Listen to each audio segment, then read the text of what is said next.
Hey guys, thanks for clicking on this video. Movement is extremely important in Apex Legends. Everyone understands that a good aim and fast reflexes are at the core of any first-person shooter. However, many people overlook the importance of movement in winning gunfights and ultimately winning more games. The tips in this video will make you a much better player. I will start with some basic stuff that is easy to implement, then I will move on to more advanced techniques. Let's get into it. You can slide jump to move faster between locations. I'm sure you know how to slide jump and that you're already doing it. It is one of the most basic and, if I'm being honest, addictive moves you could do in Apex. But did you know that if you spam it at the correct intervals while moving from one location to another, you will effectively increase your speed?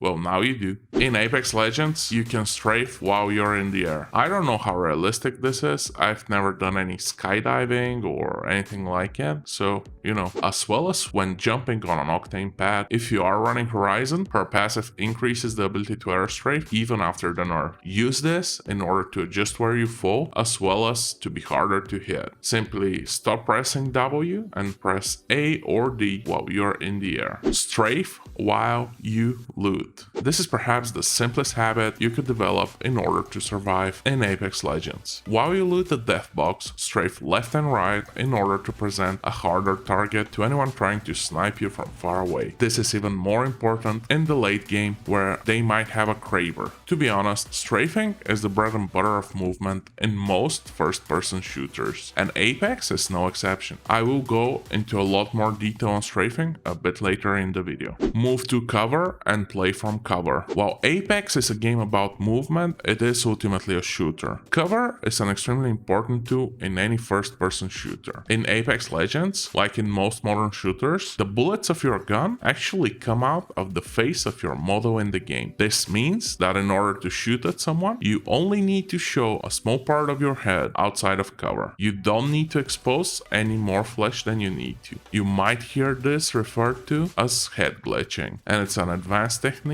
that all top players employ. Move from cover to cover. Whenever you are in an area where you're expecting a fight, or if you're already in the middle of a fight, you need to plan your movement as a series of jumps between different covers. Staying out in the open or pushing a team like you're storming the beaches of Normandy is almost always a bad idea. Present a harder target on the way to cover by changing directions or stopping randomly in as unpredictable a way as you can manage. Strafe randomly. No matter how well you manage cover and your position in a fight, sooner or later there will come a time where you have to face people in a 1v1 in the open. Your last line of defense is your movement, which will aim to make you a harder target to hit. Strafing is the most effective movement type in that situation. By stringing together a random pattern of short and long strafes, you will make your opponent's job of hitting you much harder. This will give you more time. Use that time to shoot them or reload or switch weapon or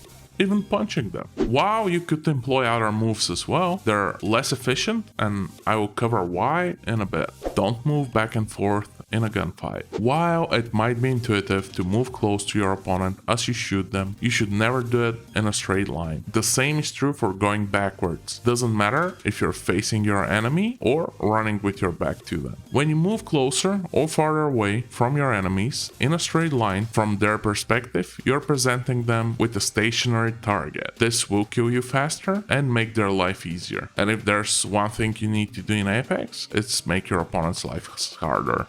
By the way, if you are enjoying this video, don't forget to subscribe and hit the notification bell. There are a lot more like it coming. Thank you. Sprinkle some crouch spamming. Crouch spamming, as the name implies, is spamming your crouch key. The default is Control on PC. The intention is to present a harder target for your opponent. As with other movements, if you choose to use it, make sure the pattern is random. I would say to stay away from crouch spamming before mastering random strafing, as it is more important and efficient. Crouch spamming is useful in two types of situations: when fighting at a close range and you're hip firing, and also when you're aiming down sight with a heavier weapon. The assault rifles, light machine guns, marksman weapons, and snipers have a bigger movement penalty when you aim down sights. This means your strafes are much slower, so the crouch spamming is more useful. This means your strafes left and right are much slower. In this situation, crouch spamming is more useful as it compensates slightly, especially when you're facing an unexperienced opponent. Crouching takes away momentum from your movement, so be careful when using it. Don't jump and slide while you're in a gunfight. Do you notice a pattern in the tips so far? Moving in a predictable way is bad, and moving in an unpredictable way is good. This is a core tenet of movement in any fight in Apex Legends. While jumping and sliding is fun and borderline addictive, it is extremely predictable. Whenever you jump, you will be stuck in an animation that is predictable to any experienced player. The same is true for sliding. The sliding animation is in fact so stable and unstoppable, you could look around while you're sliding without impacting it in the slightest. Another advanced technique that is extremely useful is jiggle peeking. This is an extremely old first-person shooter technique. It is mostly used when you're firing with a very slow weapon. In Apex, it is most appropriate in conjunction with shotguns, snipers, and marksman weapons. You basically hug a corner or some other type of cover, and you only show your face long enough to fire a shot. Then you go back into cover. This will make you safe when you're not shooting. It is also likely to draw a push from a more inexperienced opponent, which is great news if you're running a shotgun.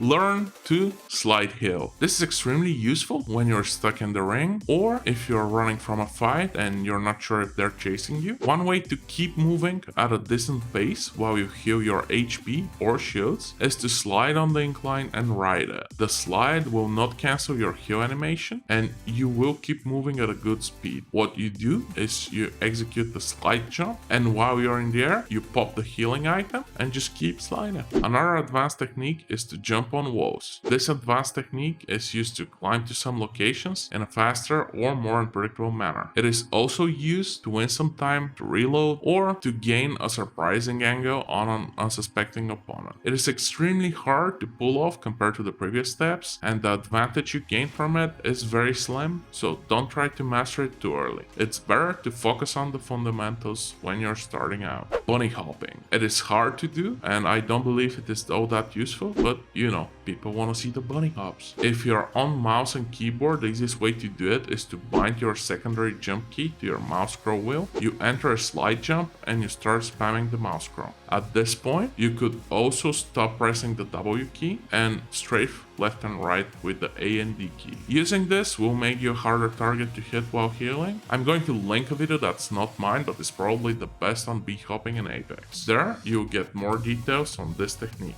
Movement is a huge ass topic in Apex Legends. I've covered only a bunch of tips about it. The random strafing is perhaps the things you need to focus most on if you want to see extremely fast improvement in your dueling. Cover is also extremely important. Just think about cover always. And thanks for watching, guys.